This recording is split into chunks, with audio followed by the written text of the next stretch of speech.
Welcome to Get Involved, the podcast where we explore the world beyond one classroom, empowering students on how to make fun choices of their life after school.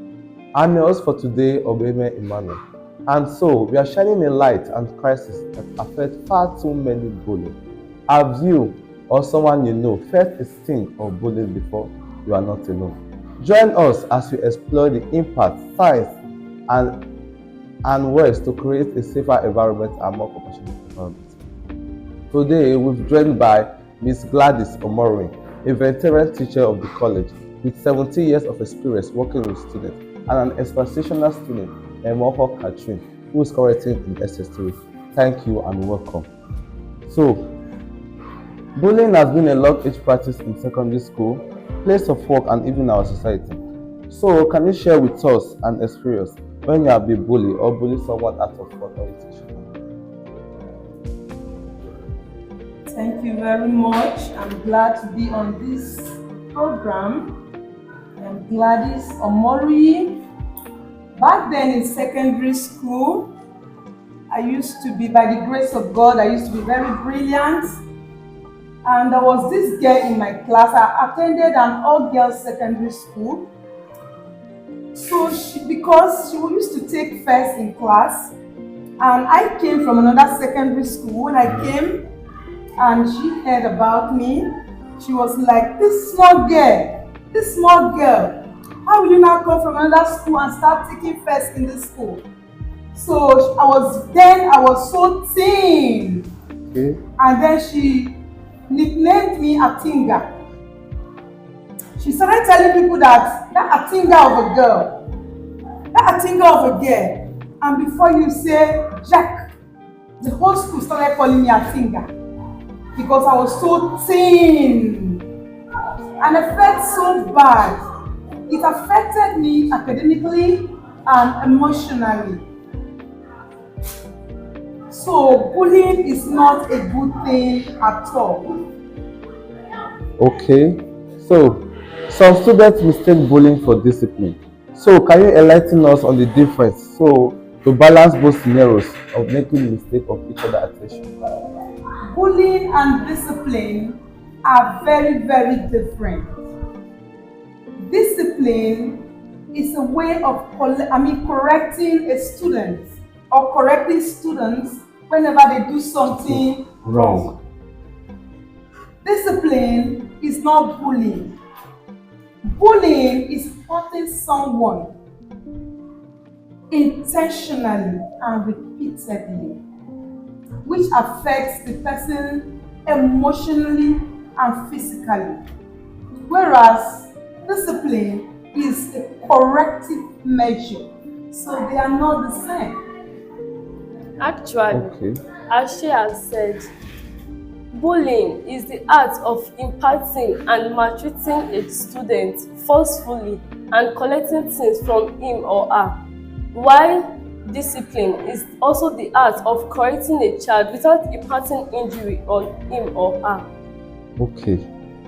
Now, what are the warning signs that parents and teachers should look out for to identify if a child does pick up when he or she is being bullied?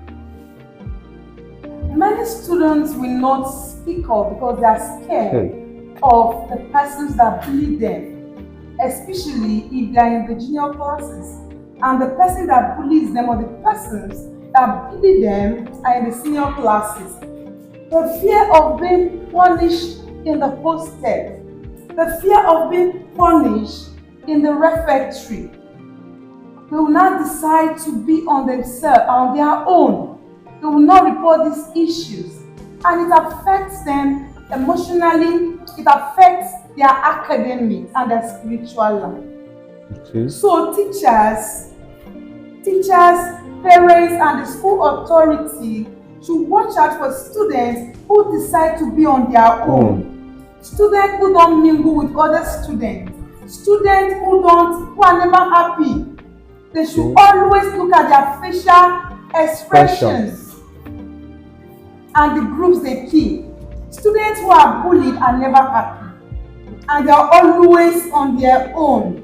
They kind of seclude themselves from others. These are the signs to watch out for. Thank you. So, A student, what do you think is recommended for a bullied child, like to eradicate bullying in secondary school? To eradicate bullying in secondary school, parents and teachers, also the school authority, are to join hands together to collaborate together so they can put a, like, let me say, to add a law in the school so that, let me say, in that if you should bully a child, let me say you can suspend the child or you expel the child, in the sense that due to the gravity of the bully the senior has laid on the junior student. But do you think the expulsion of that child will make that senior stop bullying when you go to outside school or go to another school? Well, also the senior students, they can, let me say, just now the way our principal is doing here, Yes. you put him or her in the detention room. Okay. So with that, I think the senior students can at least adhere to that punishment so as to retrieve him or herself. Okay, thank you. Does bullying actually contribute to mental faculty of students of bullied? Of course, a child who is bullied in school doesn't feel at home. The school is supposed to be a home away from home. Yes. A child in school is supposed to be comfortable. But when that child is bullied, the child wants to run away from the school. The child wants the child will not concentrate on his or her studies. And the child wants the way out. And that's the reason you hear some children telling their parents, I no longer like this school. Change my school for me. Because somebody is maltreating them. Someone is bullying them. Okay, thank you. What should students do if they are bullied? Students are to be educated or counseled that whenever they are bullied, they should report to their teachers or the school management. And the school management is expected to teach the students kindness and empathy. Teach them different perspectives of life. Make them understand the reason why they should not bully one another. The reason why they should show love and kindness. Students in the school are from different backgrounds. You don't know what a particular student is facing. The school is supposed to be a place where there is love. By the time the teachers and the management teach these children this thing, I am sure they will know that bullying is a dastard act and they will desist from it. What should parents do if their child falls victim of bullying? Most times, when a child or a student is bullied, parents come to the school Yes. creating scenes. They should not take the law into their hands. Once your child reports any incidents of being bullied, you can contact any of the teachers, and the person that bullies another will be, will be spoken to. The person will be admonished. The person will be taught that bullying is a vice that is not allowed in the institution. Parents should not take the law into their hands. And for most parents, this is what they do. When their child is bullied, they say, if somebody hits you, hit the person back. Whatever the person does to you, do it back to the person. I am here. Whatever the outcome is, I'll stand by you. It's a wrong thing.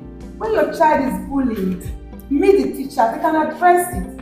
And if the case is beyond the teacher, they will now take it to the school management. Okay. And no school will be on the side of bullying. Also, the parents can also join hands with the school authority to speak to the child so as not to bully other students, because bullying other students can make the student to withdraw him or herself from the communal activities in the school. Okay.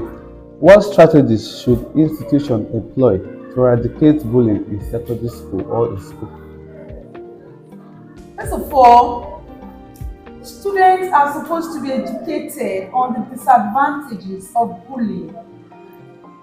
And then policies should be put in place and students should be made to be part of this policy, that any child who bullies another will be expelled from the school. By the time such policy is put in place, every child will now know that if I bully another child, I will be expelled. And no student will try such. Yes, because that may bring disgrace or shame. Exactly. Okay. Thank you for joining us today on our weekly podcast, Get Involved, as we explore the complex issue on bullying. And so, I hope this conversation has inspired you on how to create a more and safer and compassionate environment. So, if you or someone is being bullied, please let them know there's help available. Don't forget to share out this podcast as it inspired you. I remain Obeme Emmanuel. Thank you.